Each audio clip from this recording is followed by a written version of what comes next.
Bienvenidos a Spicing Up Your Leadership, sazonando tu liderazgo, con Gabriel Furman. Un ingrediente que no puede faltar en tu vida. Una instancia de aprendizaje, autoconocimiento y reflexión para transformar tu liderazgo empresarial, tu propia maestría personal, tu autoconfianza y tu forma de comunicar. En este espacio aprenderemos herramientas de innovación personal que puedes llevar a la práctica de forma inmediata en tu vida profesional y personal. Te invitamos a este delicioso y aromático viaje de inspiración para la acción, donde podrás saborear hoy lo que lograrás ser mañana. Los ingredientes ya los tienes. Ahora llegó el momento de descubrirlos y pasar a la acción. La mesa está servida. Sean bienvenidos.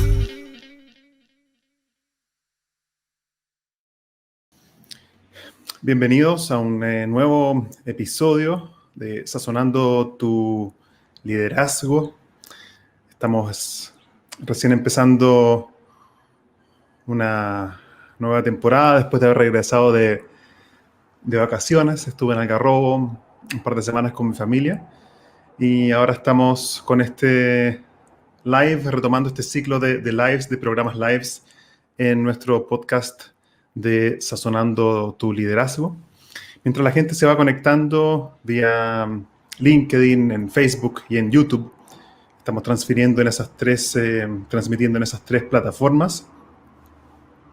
Les voy dando la bienvenida y de todas maneras, como ustedes ya saben, este es un programa que la conversación se hace live, en vivo ahora vía estas plataformas, pero eventualmente esta grabación también queda en mi canal en YouTube.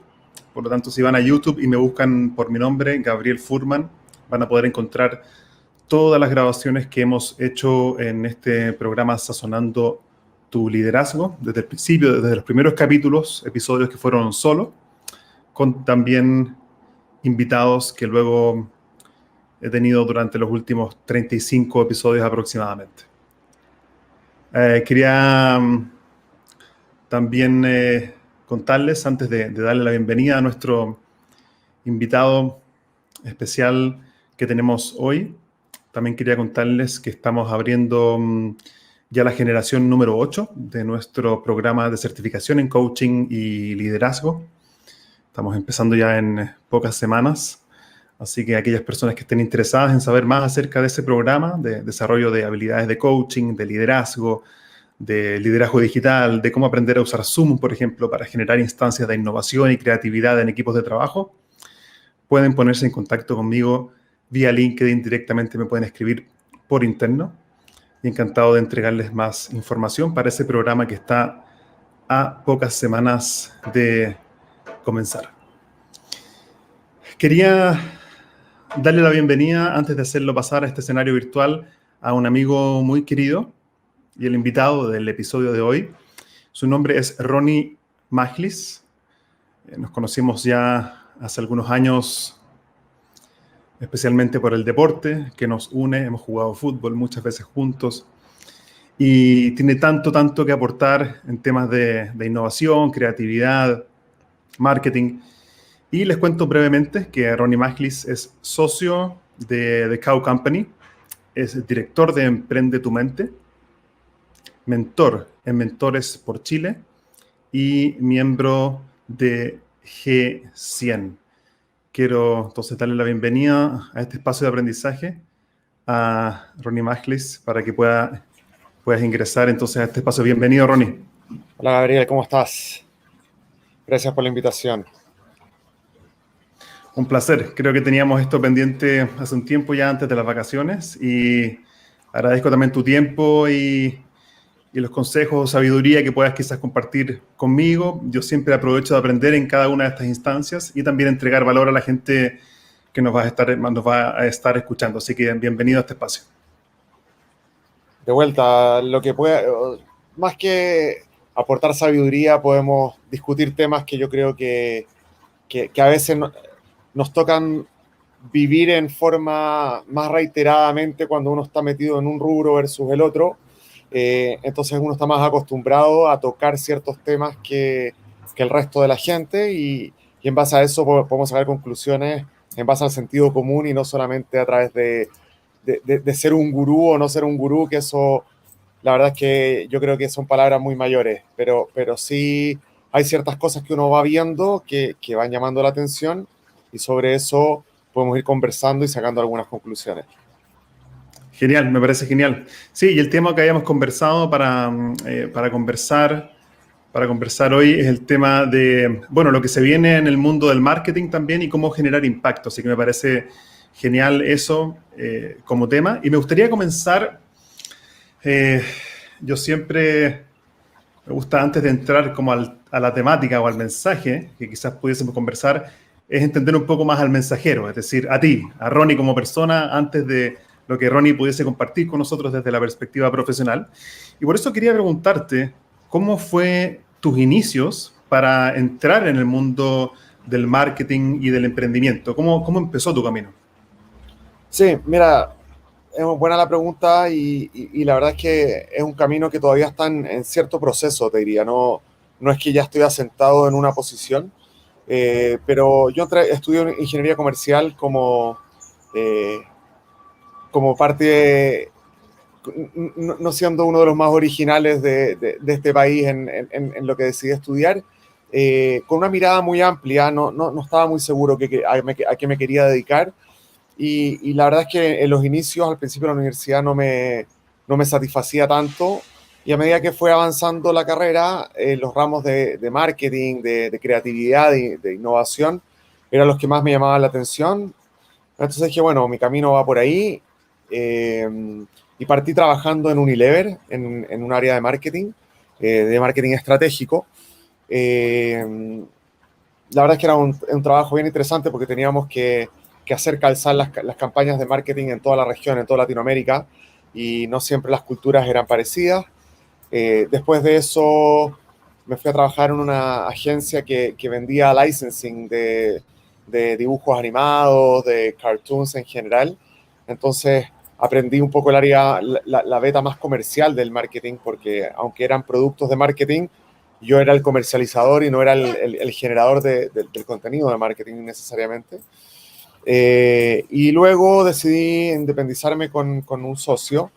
Después de varios años siendo empleado, nos dimos cuenta que en Chile en ese momento estaba muy de moda el tema de la vida sana y el deporte. Estaba empezando muy fuerte y decidimos abrir una agencia relacionada al deporte, al marketing deportivo, que finalmente derivó en otra cosa por crisis social, o sea, más que crisis sociales, crisis económicas que vinieron acompañadas con nuestra independencia.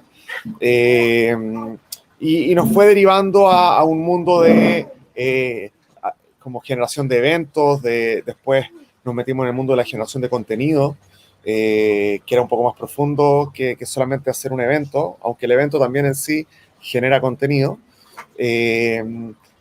Y hace unos 4 o 5 años atrás me empecé a meter en el mundo del emprendimiento a través de un amigo que es socio mío hoy en Emprende tu Mente, que es Daniel Dacaret. Él me invitó a producir unos eventos que ellos hacían, unos asados para emprendedores, y la verdad es que me sentí muy, muy identificado con ese mundo porque mi alma es muy emprendedora, estoy siempre buscando las nuevas cosas que vamos a hacer, que vamos a traer, cómo innovar en nuestra misma empresa. Estamos todo el tiempo, yo digo que emprendemos día a día, porque todos los proyectos parten de cero, fundamentalmente. Y me sentía muy afín con el mundo del emprendimiento y de los emprendedores en general, y así me fui vinculando de manera, yo te diría, más bien voluntaria. No era con búsqueda de generar utilidad ni nada, sino tratar de devolver un poco la mano también con las cosas que yo he aprendido en estos años, poder difundirlas a los que están recién partiendo en el mundo del emprendimiento, y generarles ciertos puentes, canales de oportunidades que a veces no están. A veces, si no estudiaste en cierta universidad o en cierto colegio o no tuviste padres con cierto roce económico, se te hace muy difícil poder tocar algunas puertas, y eso no tendría por qué ser así. Si es que la idea es buena, si la implementación es buena, todos debiésemos tener condiciones o opciones parecidas. Entonces, eso me motivó mucho y y la verdad es que me encanta el mundo del emprendimiento, las startups y ver la energía que se ponen en general en esos proyectos. Gracias por compartir eso y me parece genial esta como capacidad como que observo un poco en tu historia de querer crear siempre cosas nuevas. Creo que es algo natural también como del ser humano el también querer innovar, avanzar, progresar y eso requiere innovación, crear cosas que antes no existían, así que me parece notable eso y gracias por compartir brevemente tu historia. Estaba viendo justamente la temática que acordamos conversar en este programa y le llamamos lo que se viene en el marketing y cómo generar impacto. Quería entrar directamente en la temática y quería hacerte justamente esa pregunta. ¿Qué es lo que se viene desde tu perspectiva en el marketing? Antes de pasar al tema del impacto, quería ver tu visión de qué crees tú que se viene en el mundo del marketing. Mira, es una pregunta muy grande porque el mundo ha cambiado mucho en los últimos años. Todos dicen lo mismo, pero ¿qué significa eso en la práctica? Significa que ha cambiado desde la forma de transmitir, la forma de recibir el mensaje por parte del escucha, del que está como recibiendo ese material de marketing, pero por otro lado, han cambiado mucho los medios. Yo siempre digo que cuando a mí me tocó trabajar en Unilever, no había una democratización de la publicidad y el marketing, porque el que tenía la billetera más grande era finalmente el que avisaba en medios, y los medios eran muy tradicionales, era una radio, una televisión, un medio escrito, y no había más. Entonces, ahí como la tarea del marketing, tengo una hija que se metió en la mitad de la conversación y está demandando mi atención de forma reiterada. Entonces, hace 20 años atrás, cuando alguien quería hacer una campaña, tenías que tener una billetera muy grande, no solamente para poder avisar, porque las campañas en tele o en radio costaban muchos millones de pesos, sino que también tenías que tener el budget para poder hacer la campaña, el comercial, contratar a los rostros, etcétera, etcétera.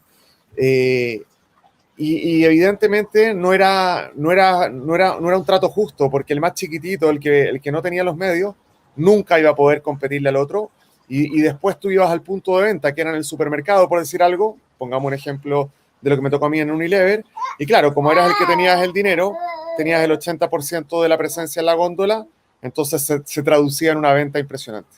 Pero a su vez, como tú eras un emisor de mensaje, no había una devolución de ese mensaje. Entonces, la publicidad podía ser buena o mala y nunca te ibas a enterar a menos de que te bajaran las ventas en forma catastrófica. No tenías cómo medir que haya sido impactante o no impactante lo que estabas haciendo.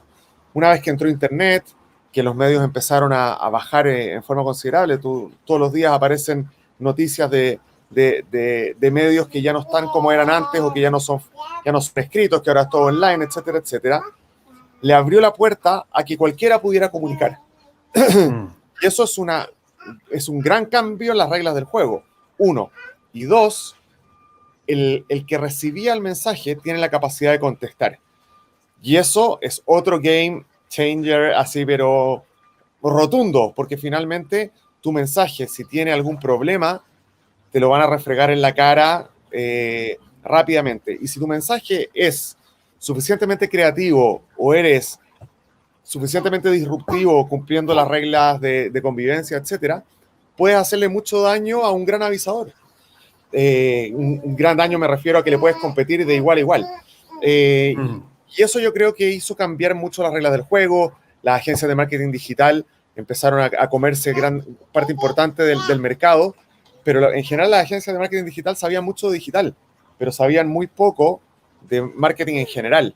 Entonces, también como que quedaban medias cojas en planificación de largo plazo. Te hablaban mucho del costo por clic o de cuántos views tuviste o el engagement, pero no había una visión más global del marketing. Y eso hoy día yo creo que también está cambiando. Perdona el ruido ambiente, pero no tengo cómo sacarla de al lado mío. No hay problema. De hecho, lo que te quería comentar es que eso es algo completamente normal y creo que es importante también como darnos el permiso de entender que es parte también de la nueva realidad y de estar comunicados de esta forma, cada uno desde su casa. Es algo completamente... ¿Viste? Ahí está. Ahí tenemos Ahí una está. especialista en marketing. Es imposible no mirarla. Sí, no, y es full demandante. No puede haber delay acá. 5G tiene que haber acá. 5G. Entonces, lo que quería comentarte es que empezó a pasar eso. Y por otro lado, el Internet, o sea, el efecto 2 de Internet fue que la gente empezó a estar mucho más informada de lo que estaba sucediendo a tu alrededor. Entonces, cuando uno decía que este jabón limpiaba mejor y mandaba ese mensaje, antes pasaba limpio el mensaje, pero ahora es, ¿y por qué limpia mejor? ¿Quién lo dice? ¿Y con qué está sustentado tu mensaje? Y oye, yo la otra vez lavé y no me sacó la mancha. Entonces, una vez que uno emite un mensaje hoy, debe ser muy cuidadoso de tener el respaldo de lo que está diciendo y el consumidor, al ser cada vez más informado, puede pasarte, o sea, te puede pasar la cuenta fácilmente. Entonces, creo que ha derivado, te estoy diciendo hasta hace 2, 3 años atrás, ha derivado en que las estrategias de marketing tienen que ser cada vez más innovadoras, lo cual es un desafío gigante para las agencias. Pero por otro lado, ya no sirve con decir soy el mejor, ya no sirve con decir barro en una forma espectacular. Bueno, ¿y en base a qué? ¿Con quién lo comparaste? ¿Dónde lo probaste? ¿Quién es tu punto de referencia? Son puntos que yo creo que le hacen bien al marketing, porque antes era un poco más, no quiero decir engañoso, porque yo creo que los marketeros antiguos no querían engañar al público, pero tenían más facilidad de poder decir cosas amplias sin recibir un feedback negativo de respuesta. Y eso ya no es posible. Me parece muy interesante lo que estás diciendo y cómo el marketing hoy implica sacar un mensaje donde vas a tener prácticamente feedback inmediato por parte de la gente o del receptor.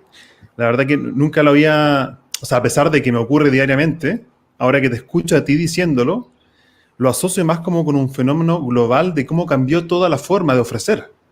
Ya no es solamente yo emito un mensaje de forma unilateral, sino que ahora es casi como un diálogo instantáneo de información. No sé si lo ves así tú. Absolutamente. O sea, imagínate que antes las campañas de marketing uno sacaba una al semestre o una al trimestre. Hoy, con las redes sociales, en general las marcas postean casi todos los días.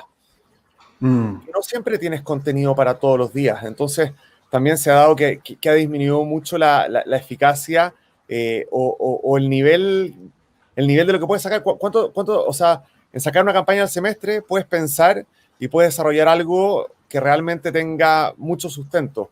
Pero cuando tienes que planificar la semana que viene y tener publicidad para toda la semana, a veces no se hace tan fácil el poder llegar a contenido valioso. Muy interesante. Si vamos desde la perspectiva de un emprendedor y nos ponemos en los zapatos de un emprendedor que está escuchando esta conversación ahora, y es un emprendedor que quizás está recién empezando a sacar su producto o su servicio, sí, y quiere liderar mejor o ser más efectivo en transmitir su información, su oferta en el mercado, en este mundo globalizado, marketing, digamos, espontáneo y rápido. ¿Por dónde crees tú que una persona así podría empezar a diseñar una estrategia efectiva? Bien, yo creo que diste en el clavo, Gabriel, en justo lo que yo quería tocar en esta conversación como tema principal, que tiene que ver con lo que te hablaba del marketing del impacto, que tiene principalmente que ver con que uno cuando genera un negocio, a diferencia como pasaba antes, claro, antes el mundo del marketing cambió, pero el mundo de hacer negocios también está cambiando fuertemente. Hoy hablamos mucho del propósito que tienen que tener las compañías, como dice Simon Sinek, que probablemente todos lo han escuchado, lo han leído o lo han visto. él trajo a colación algo que estaba haciéndose muy presente últimamente en las corporaciones, que tiene que ver con cuál es el propósito de mi emprendimiento, que no puede ser solamente un propósito económico, no puede ser solamente voy a ganar plata, porque el consumidor, que es el que finalmente toma la decisión de compra de tu producto, hoy no, o sea, no va a elegirte solamente porque tienes un producto y ya nada más. Quieren saber la razón de ser de ese producto, quieren saber qué medidas medioambientales estás haciendo, que no estén trabajando niños, que sea un fair trade, que finalmente el precio sea un precio justo, que te haces cargo de los desechos, que tus trabajadores están a gusto en tu institución.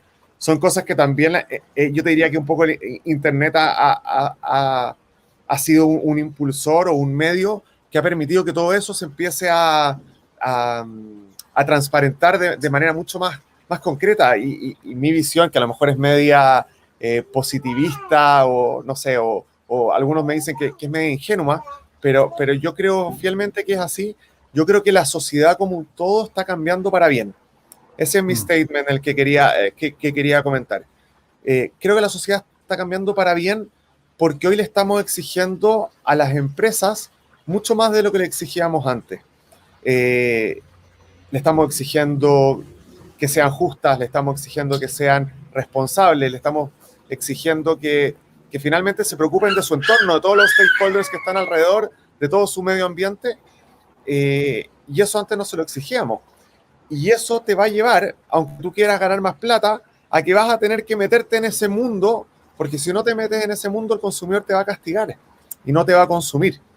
Entonces, dicho lo anterior, y contestando tu pregunta con respecto a un emprendedor, yo creo que lo primero, y que debiese ser siempre lo primero que uno hace cuando uno piensa en un negocio, es decir, bueno, ¿cuál es mi propósito acá? ¿En qué quiero impactar?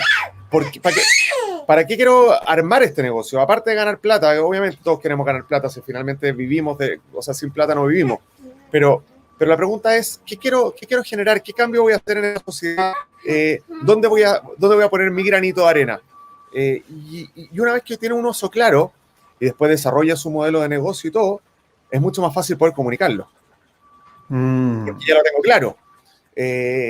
Y hoy, cosa interesante, yo te diría que las áreas de marketing van a cambiar mucho en el corto y mediano plazo, porque hoy las áreas de marketing se van a hacer cargo de todo esto que estamos conversando ahora. Van a ser, yo diría que las áreas, no solo de marketing, sino que en general los departamentos tan establecidos que habían antes. Esto yo lo conversé con Brassey Wilson, no sé si lo conoces, que es el director del MBA del Adolfo Ibáñez, el director de marketing del MBA del Adolfo Ibáñez.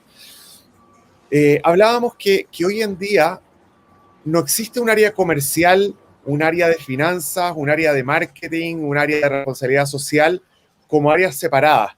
Hoy una decisión de marketing puede llevar a un cambio en el negocio, o una decisión de recursos humanos puede afectar a la imagen de marca como que te lleve a bajar en la bolsa. O sea, no sé si se acuerdan, para la crisis, creo que fue para la pandemia, cuando uno de los retailers grandes, no vamos a decir nombres porque no nos pagan, como no nos están pagando avisaje en este programa, un retail grande decidió suspender laboralmente a todos como a toda la gente que trabajaba en los locales. Y al poco tiempo decidieron hacer reparto de utilidades. Eso no fue una decisión de marketing, fue una decisión probablemente del área de recursos humanos, mezclada con el área comercial o con la dirección de la empresa, pero eso trajo tanta repercusión en medios que finalmente tuvieron que revocar la decisión. Y efectivamente el área de marketing o el área de comunicaciones tuvo que meterse a liderar lo que estaba sucediendo en esa situación. Entonces tú ves que hoy cualquier tipo de decisión que toman las compañías es todo tan abierto y la gente se entera tanto de lo que está sucediendo que hoy día está todo entrelazado y entremezclado. Entonces las áreas de marketing hoy van a tener que no solamente dedicarse a hacer publicidad, sino que dedicarse a ver qué cosas queremos comunicar nuestro propósito, comunicar nuestras políticas que estamos teniendo de equidad de género, de 10 de que no tenemos sueldos tan desequitativos entre el que gana más y el que gana menos, políticas medioambientales. Entonces hoy las campañas de marketing ya no son como eran antes, ya no solamente tienes que vender el producto, ahora tienes que vender todo lo demás. Y eso también es responsabilidad de marketing. O debiese ser. Me parece notable cómo el tema del propósito al final, por lo que entendí, impacta en cómo el cliente o el potencial cliente que escucha el mensaje realmente lo va a recibir. Yo te quería preguntar... ¿Te puedo poner un ejemplo antes? Sí, eso. Mira, me pasó, lo conversé esto con un amigo que le gusta la vida outdoor y me dijo, impresionante lo que hace Patagonia. Mira, no solamente, no sé si estás al tanto con las campañas que ellos han hecho, pero ellos salieron hace algunos años con una campaña que decía, no compres más de lo que necesitas de vestuario. Si tu producto está en malas condiciones, tráelo, obviamente de la marca, y nosotros te lo refaccionamos. Que atenta directamente contra la esencia del negocio, que es vender más ropa. Entonces, conversaba esto con un amigo y me decía, Ronnie, para mi cumpleaños me llegó un mail de Patagonia que decía, es tu cumpleaños. Probablemente te darían ganas de que alguien te regale una chaqueta de nuestra marca. Pero como tú compraste una chaqueta nuestra el año pasado, lo más probable es que no la necesites. Feliz cumpleaños, Patagonia. Lo que se transformó esto es que hoy el consumidor de esa marca no es un consumidor solamente del producto, sino que es hoy los que usan Patagonia es como una especie de, por llamarlo, es una tribu. O sea, tu consumidor es un consumidor que no te va a volver a fallar. O sea, le diste tanta lealtad y le mostraste que tú estabas con él como tanto más allá que incluso estás dispuesto a no vender, pero para que él siga disfrutando de tu marca, que cuando él tenga que comprar algo, o tenga que hacer un regalo, o cuando quiera pensar en una marca, va a pensar en ti primero que en cualquier otra. Para mí eso es un impacto. O sea, yo no estoy diciendo que todos digamos que no tengan que comprar de nuestros productos, porque es una jugada muy arriesgada, pero mira cuánto muestra de la seguridad que tiene la marca en sí misma para poder hacer un statement de esa envergadura.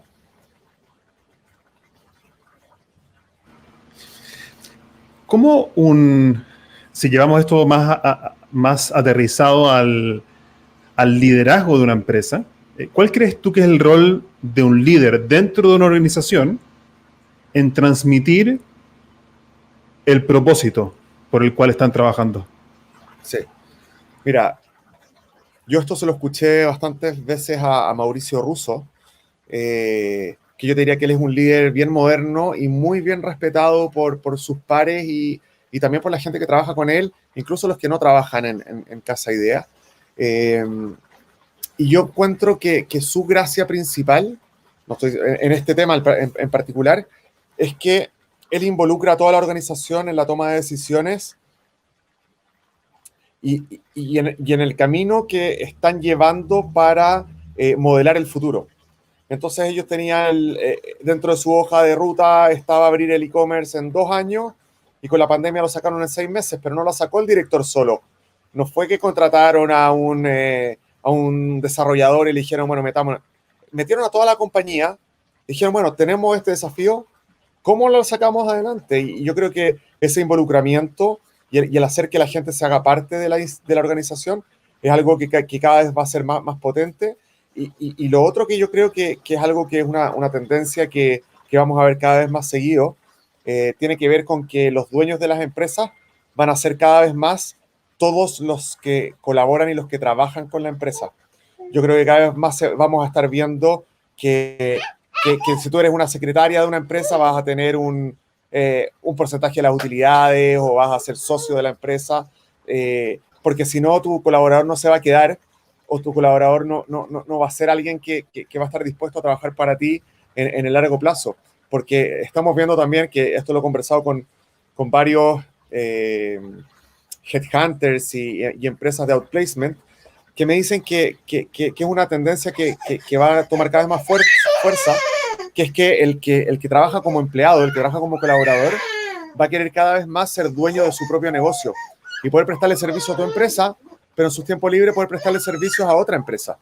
Entonces te vas a transformar en tu propia marca. Y finalmente tú vas a ser como un facilitador para la empresa y no un colaborador de la empresa. Increíble como eso de involucrar a todos los stakeholders, incluyendo colaboradores, en un proyecto, me parece fascinante, y también como estrategia de alinear a todos en una dirección común, me parece genial.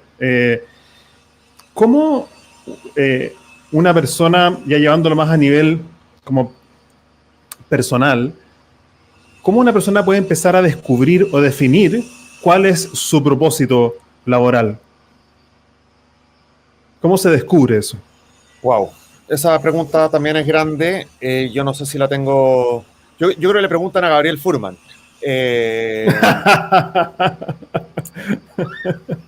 Claro, te lo pregunto porque en realidad si estamos hablando de propósito, ya sea a nivel organizacional, me imagino que también el propósito organizacional también está conectado con el propósito personal. Yo creo que ahí es cuando la sincronía realmente se puede potenciar. Entonces, si hablamos de propósito y de impacto a nivel organizacional, siento que hay un paso anterior, que es quizás mucho más de introspección, más de desarrollo personal, autoconocimiento.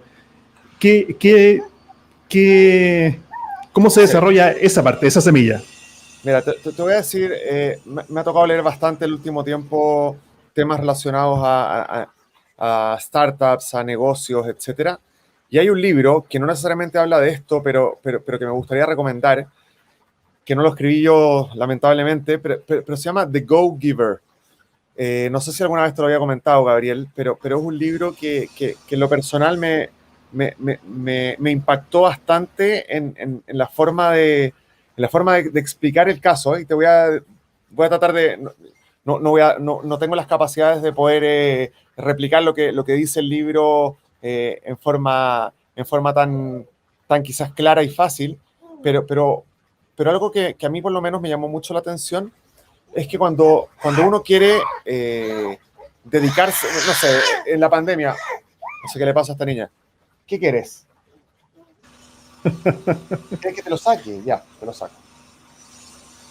Perdón. Una de las cosas que pasó mucho en la pandemia es que la gente tuvo que reinventarse y partir a hacer cosas que antes no hacían. O decir, ¿sabes qué? Ya mi negocio no va a funcionar como funcionaba antes. ¿Qué puedo hacer? Y ahí una de las como claves que por lo menos a mí me llamó la atención mucho fue que un consejo que escuché reiteradamente es: fíjate en algo que a ti como que ves a tu alrededor, que a ti te molesta, que tú crees que de alguna manera tú podrías resolverlo, y si te das cuenta que eso es así, probablemente ahí hay una oportunidad de negocio. The Go-Giver, el libro, plantea que el foco de la persona tiene que ser siempre el dar. Incluso está en contra de la estrategia que comúnmente se aplaude mucho, que es del win-win. Que en el fondo, yo hago esto y esto te va a servir a ti, pero también me va a servir a mí. Él dice que no. Dice, uno se tiene que como que enfocar solamente en dar. Y que, by the way, como que gracias a que tú te enfocaste en dar, el otro cuando reciba va a sentir cierta deuda, o se va a sentir agradecido, o se va a sentir que de alguna manera fue impactado por ti. Y una vez que se siente que está impactado por ti, se va a transformar en un embajador tuyo. Y él va a querer que a ti te vaya bien. Entonces él va a ver, ¿y qué hace él? Mira, él vende zapatos. Bueno, cuando publique algo en Instagram le voy a dar like, o se lo voy a mandar a un amigo, o cuando tenga que comprar un regalo se lo voy a comprar a él. Entonces se transforma en un círculo virtuoso en el cual tú no estás esperando que él te compre los zapatos, tú lo estás haciendo porque él tiene una necesidad y tú lo quieres ayudar. Y una vez que hiciste eso, probablemente va a traer una respuesta positiva de vuelta. Entonces, lo que yo plantearía es que las personas nos concentremos hoy en qué es lo que yo puedo aportar a la humanidad, ¿Qué puedo aportar en mi entorno? Perdón, ahora sí que ya.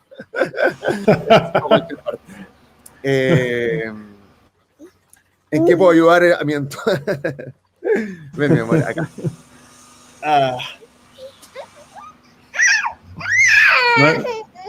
¿En qué puedo ayudar a mi entorno? ¿En qué puedo ayudar a mi sociedad? Etcétera, etcétera. Y una vez que uno se preocupa en eso, probablemente el negocio va a venir después. Y va a venir bien, porque va a venir como con toda esa carga de que yo no lo estoy haciendo por el negocio, lo estoy haciendo porque quiero hacer el bien, que probablemente se va a transformar en un buen negocio. De hecho, en una conversación que tuvimos ahora último con mi socio, estábamos viendo un proyecto para la tercera edad. Y yo le decía, wow, esto puede ser un gran negocio. Y él me decía, Ronnie, esto, como quizás estoy muy sensible quizás, pero me decía, esto puede ser de mucha ayuda a la tercera edad. Como que no quiero enfocarme necesariamente en el negocio, me decía él. Quiero enfocarme en la ayuda. Y obviamente eso se va a transformar en un buen negocio. Pero no estamos partiendo en el negocio, estamos partiendo en qué queremos impactar. Aquí hay un par de comentarios de gente que nos está escuchando. Gabriel Gajardo, lo conozco, mi tocayo. El experto en los principios de Dale Carnegie. Querido Gabriel, gracias por estar escuchando. Gabriel Gajardo dice, Ronnie Maglis está hablando de trabajo líquido. No sé exactamente a qué se refiere eso. ¿Tú cómo lo entiendes eso, Ronnie? Sí, que cada vez se habla más de que las organizaciones están pasando de organizaciones sólidas a organizaciones líquidas. Se habla mucho de que estamos en la era de que las empresas son empresas más líquidas, que hoy no dependen necesariamente de un lugar físico para trabajar, que no dependen de grandes estructuras, de grandes organigramas, etcétera, para poder prestar un servicio, como el caso de Airbnb, de todas esas que hoy conocemos que cada vez son más móviles y son más acuosas, por llamar de alguna manera, porque no tienen una estructura, una forma tan definida y se van amoldando al camino. Y esto mismo se aplica a las personas, que las personas hoy no necesitan tanta estructura quizás o un lugar físico donde estar trabajando o ser empleados necesariamente de una sola organización, sino que pueden ir armando su camino en base a las necesidades que van encontrando. Ah, mira, me contrataron esto por 2 meses, me contrataron esto part-time acá, esto lo hago los fines de semana, y en el fondo las personas también nos estamos formando más líquidas. Creo que por ahí va. Si no iba por ahí, corrígeme. Justo al escucharte conectando, o sea, cómo conectas tú con lo que dijo Gabriel Gajardo, hace unos episodios atrás tuve a 2 invitados, donde hablamos de 2 temas que creo que se conectan con lo que tú estás diciendo ahora. Uno, con Juan José Gibson, hablamos del tema de la redarquía en vez de la jerarquía. Organizaciones más redárquicas, de redes, de células, de equipos de trabajos que interactúan de forma colaborativa. Y en otro episodio anterior también hablé con un amigo de España, un coach experto muy bueno, y él escribió uno de sus últimos libros, se llama Self-Management, justamente de empresas que son autogestionadas con cierta independencia. Gabriel Gajardo aquí se tira otro comentario muy interesante. Dice, cuando estábamos hablando del tema de propósito, Gabriel dice, quizás la respuesta sobre propósito tiene que ver con el Ikigai. ¿Conoces esa herramienta, Ronnie? Absolutamente. Es japonesa. Sí, de hecho nosotros la usamos, yo la he usado en empresa, la usamos en el programa de certificación en coaching y liderazgo, y es un ejercicio súper práctico, concreto, son 4 preguntas, por lo menos así como lo conozco yo. ¿Qué te parece a ti como herramienta como para iniciar un proceso de descubrimiento del propósito? Sí, o sea, es fabuloso el Ikigai, porque te habla en qué eres bueno, en qué te pueden pagar, o sea, tiene ahí los 4 polos y uno tiene que ir viendo dónde se mete dentro de ese polo. Hay varios ejercicios. Yo te diría que la medida en que uno se conoce a sí mismo y uno es capaz de interpretar como las señales del entorno y aplicarlos a sí mismo, creo que por ahí tiene que ir. Por un lado, uno tiene que decir como, ya, en este globito están todas mis capacidades. En este globito están todas las necesidades del entorno. ¿Y cuáles de esos globitos tienen ciertas puntas que son comunes? Y en esa intersección es donde probablemente va a haber un negocio.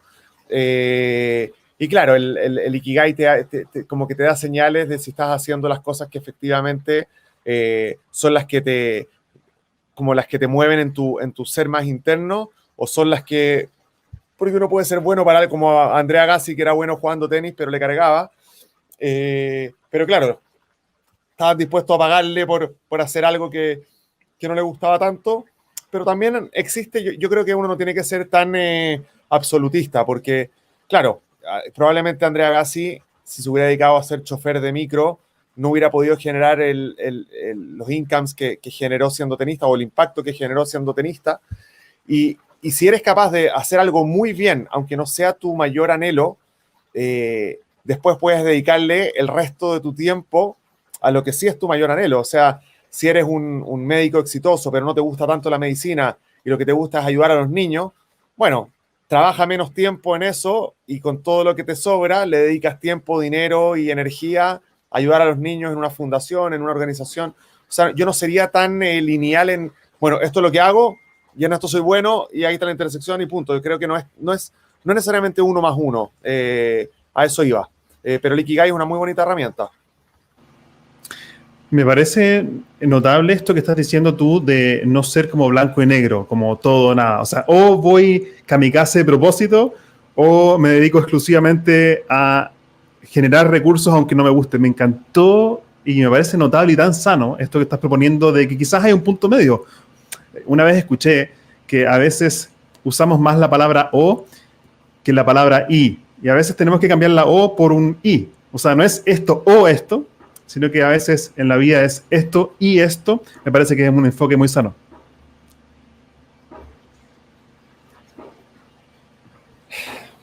Mira, yo creo que estamos en una etapa en que el mundo está cambiando muy, muy, muy aceleradamente y muy profundamente en sus simientes. O sea, las empresas ya no son lo que eran antes, las personas no somos lo que eran antes. Esta misma crisis que nos tocó vivir en este año que recién pasó, una crisis global, yo creo que nos ha hecho cuestionarnos muchas cosas en lo más profundo. Estamos contentos con lo que estamos haciendo, creemos que esta es la única manera de seguir trabajando. Hay otras maneras, la automatización de los procesos, el trabajo a distancia, la gente que se dedica solo a apretar clics y con eso generan plata. O sea, hay tantas formas y tantas, como hoy día hay tantas oportunidades de poder hacer cosas distintas que la gente hoy día no está dispuesta a hacer lo que hacía antes de la manera en que se hacía antes. O sea, uno no está dispuesto a hacer todo siempre en forma repetitiva, de 9 a 5, de 9 a 6, que un jefe me diga algo y que es así porque sí. O sea, eso ya no es posible. Y yo creo que es algo sano. Estamos en la mitad de esa transformación y no sabemos hacia dónde vamos a llegar. Yo por eso trato de ser relativamente tímido en mi análisis, porque no sé en qué va a terminar. Y como te digo antes, yo no sería absolutista porque creo que hay que ser cautelosos en las conclusiones que uno saca, pero que se viene un mundo muy interesante, El adulto mayor trabajando, o sea, hoy a los 80 años la gente sigue estando vigente, ¿y por qué no van a poder trabajar? Si ya no es un trabajo físico necesariamente lo que se necesita, y la gente está lúcida hasta esa edad. Entonces, ¿por qué eso va a valer menos que un joven de 25? O las mismas mujeres que antes tenían muchas responsabilidades en la casa, hoy pueden trabajar desde la casa. Porque eso va a valer menos que el trabajo del hombre. O si uno quiere trabajar como a distancia, ¿por qué no lo va a poder hacer? Son preguntas que hoy no tienen una respuesta del por qué no. Me gusta. Antes de empezar a cerrar nuestra conversación, hay una pregunta que la tenía como acá en la garganta y ahora llegó el momento de que salga, que es ¿cómo tú puedes llegar a un empresario, a un líder empresario que está más, digamos así, enchapado a la antigua, como dicen? O sea, viene con este mindset de propósito. O sea, no me vengáis a hablar de esas cosas porque yo no tengo idea de qué significa. Esa palabra, de hecho, es primera vez que la escucho, te pueden llegar a decir. No, estoy un poquito dramatizando, pero lo que quiero decir es que vienen de un mindset tan diferente al que estoy escuchando de ti y la evolución natural que el mundo está teniendo. Y a veces a un empresario así más antiguo, más a la antigua, al final trabaja porque quiere generar dinero y punto.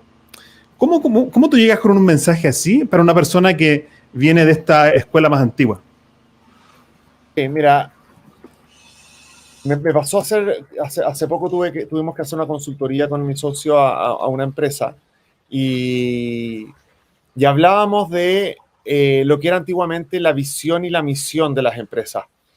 En general uno hacía ese trabajo, esa visión y misión de la empresa quedaba guardado en un libro o quedó en un documento cuando se hizo ese ejercicio y nunca más nadie se preguntó ni la visión ni la misión y era algo tan amplio y tan fuera de contexto como del negocio propiamente tal, que era bueno, mire, queremos ser los líderes indiscutidos en nuestra industria y darle trabajo a muchas personas en forma significativa. Eso era. Estoy dramatizando un poco. Entonces, ¿en qué me conecta eso? Hoy, eso no, como que ya no va. Hoy el propósito es algo que debiese ser lo que hace que la gente quiera trabajar en tu empresa. Va a querer ser probablemente el día de mañana lo que el proveedor va a fijarse para querer venderte. O va a significar quizás un ahorro porque no vas a tener tasas impositivas porque hiciste esto y no esto otro. O sea, va a venir desde como hoy los stakeholders no pueden ser solamente el dueño patriarcal que veíamos en un momento. Hoy está todo tan, ¿cómo se dice? Entrelazado, por llamarlo de alguna manera, que hoy tú no puedes pensar que como dueño tienes la potestad de hacer o deshacer lo que tú quieres porque esa organización está destinada a que en el mediano o largo plazo va a pasar por problemas. Va a tener problemas de que la gente no va a querer trabajar en esa organización, va a tener problemas de que la gente no se va a sentir identificada, los clientes no te van a querer comprar necesariamente. Hoy se habla mucho de la transparencia, se habla mucho de lo que tú haces, esté todo online. O sea, les pongo el caso de Green Glass, no sé si es un buen negocio o un mal negocio, pero ahí el Oscar, el dueño de Green Glass, tiene anotado y tú puedes ver en su página todo. O sea, esto vendí, a este le compré, esto me quedó, esto lo doné, esto le pagué a mis trabajadores y con esto me quedé yo de última línea. Y uno podría decir, oye, le estás dando los secretos de tu negocio a otro. Él dice, no, yo estoy transparentando lo que yo hago a todo el que quiera verlo. Y eso cada vez es más valorado y más requerido por el trabajador, por el proveedor, por el gobierno, por las empresas, por la gente. Y hacia allá vamos. Escuché algo bien interesante que decía que las empresas con propósito y las empresas que tienen que cambiar un poco esto de que como que antes generábamos solamente utilidad y hoy día también hacemos un poco de responsabilidad social empresarial como para maquillar un poco, para sentirnos más tranquilos de toda la plata que ganamos. Dicen que es un error de concepto. Creo que se lo escuché a la María Elena Dressel esto. Ella dice que no, que las empresas eran inicialmente así. Si tú te fijas hace 500 años atrás o 600 años atrás, cuando un rey te daba la posibilidad de armar una fábrica en la ciudad, era porque era lo mejor para la ciudad. Era porque le ibas a dar trabajo a la ciudad, era porque se necesitaban zapatos. Entonces, finalmente, el inicio de las empresas eran por un propósito, eran por una necesidad real. Y eso se fue desvirtuando con el tiempo y finalmente pasó a ser en que el dueño podía hacer lo que quisiera, como quisiera, y dejar la basura después ahí botada y, bueno, él no la tenía que pagar. Hoy eso ya no es posible. Y yo creo que estamos volviendo un poco al origen de las empresas, que es un origen social, que no tiene por qué ir en contra de generar utilidad si la utilidad no es mala. Pero la utilidad no puede ser todo. Me emocionó eso de entender cómo las empresas están evolucionando hacia un futuro que en realidad es su pasado original. Me pareció notable. Un par de comentarios acá. Felipe Recart, compañero mío de colegio de la Alianza Francesa, también fue alumno nuestro en la certificación de coaching. Dice, considero el Ikigai un buen punto de partida, pero no creo sea absoluto. Es decir, para algunas personas pueden faltar ámbitos o dimensiones importantes que sopesar para una estrategia propia. Por ejemplo, ¿cómo quiero vivir? Tremenda pregunta. Al final esa es una pregunta que cada uno puede hacerse y contestarla, ¿no? Mira, yo conozco, yo conozco gente que a veces trabajan como en un trabajo que no es muy significativo, quizás. Y dice, a mí no me importa, porque yo le dedico mi tiempo desde las 7 de la mañana a las 4 de la tarde a eso, y mi vida, lo que realmente me importa, viene después de eso. Entonces lo ocupo como un medio y ya. Noé Aravena dice, hola Gabriel, a propósito del Ikigai que no conozco, dice, estoy muy contento por el enfoque líquido y de flexibilidad que indicas. La verdad, muchos viven buscando un puesto de trabajo. Eso ya pasó a la historia para un gran porcentaje de la población. Otros aún tienen la suerte de tener un puesto. La adaptación y flexibilidad es la clave. Lo cierto es que debemos estar adaptándonos siempre. Me gustó el concepto de Noé con el tema de la flexibilidad. O sea, hoy día, por ejemplo, yo entiendo flexibilidad, por ejemplo, el estar haciendo esto. Un podcast live y está tu hija ahí al lado, que es completamente natural y para mí es 100% bienvenido. Y yo estoy aquí en mi casa y hay un poquito de ruido afuera. Y tener esa flexibilidad creo que es esencial, sobre todo en momentos de cambio radical como los que estamos viviendo. ¿Qué te parece a ti? En todo tipo de cosas. O sea, a mí me pasó el año pasado tener que trabajar con mi competencia en forma conjunta para trabajar sobre un proyecto en particular. Y es algo que nunca me hubiera imaginado. Estas colaboraciones radicales y estos cambios radicales que estamos viviendo te llevan a entender el mundo de otra manera, de estar abierto a cosas que a lo mejor nunca hubieras estado abierto, y yo creo que no es malo. Obviamente no te puedes licuar tanto que al final no se vea no se vea la materia, eso quizás es un error, pero estar suficientemente abierto para poder ver qué hay a tu alrededor y después tomar decisiones y empezar a solidificar un poco, no le veo el problema y yo creo que todo lo contrario, es lo correcto. Y Felipe, de nuevo, que estoy muy contento que estaban participando acá, dice, respecto de trabajo líquido, a mi modo de ver, el término puede conducir a malas interpretaciones, referido al trabajo de Bauman, que es una crítica y advertencia. Preferiría llamarlo de otra manera, no sé cuál sería mejor, quizás trabajo flexible. Me gusta la flexibilidad, el concepto de liquidez, claro, no sé a qué se refiere cuáles malas interpretaciones podría tener. Quizás a veces se habla de la liquidez como cash, ¿no?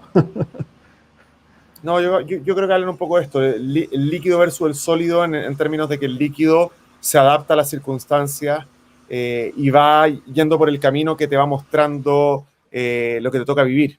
Y no esto que tú llegas con una forma y bueno, se te tocó pasar por un lugar donde no cabía, como estos juegos de Tetris humanos chinos que eran virales hace como 10 años atrás.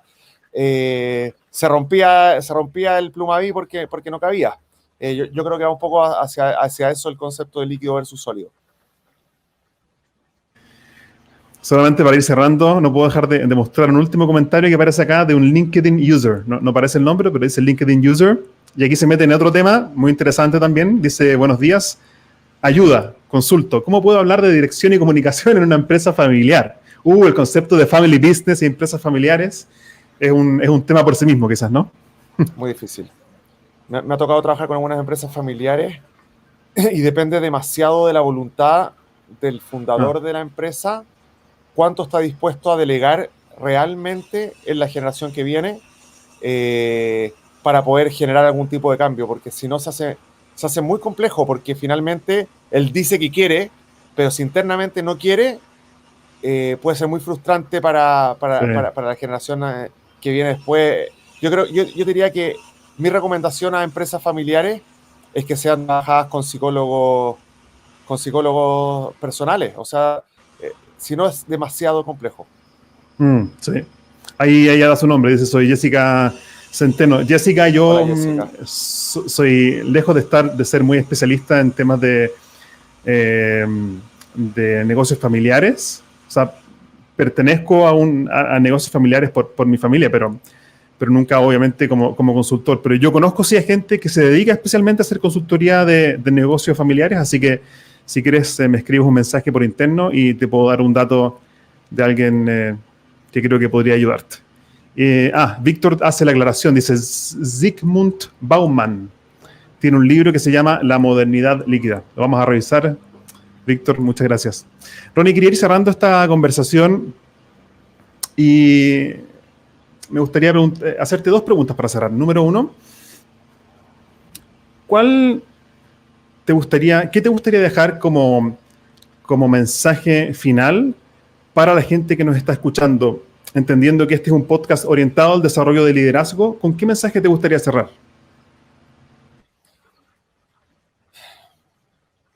me gustaría decir quizás que las cosas no tienen que ser necesariamente como han sido hasta ahora.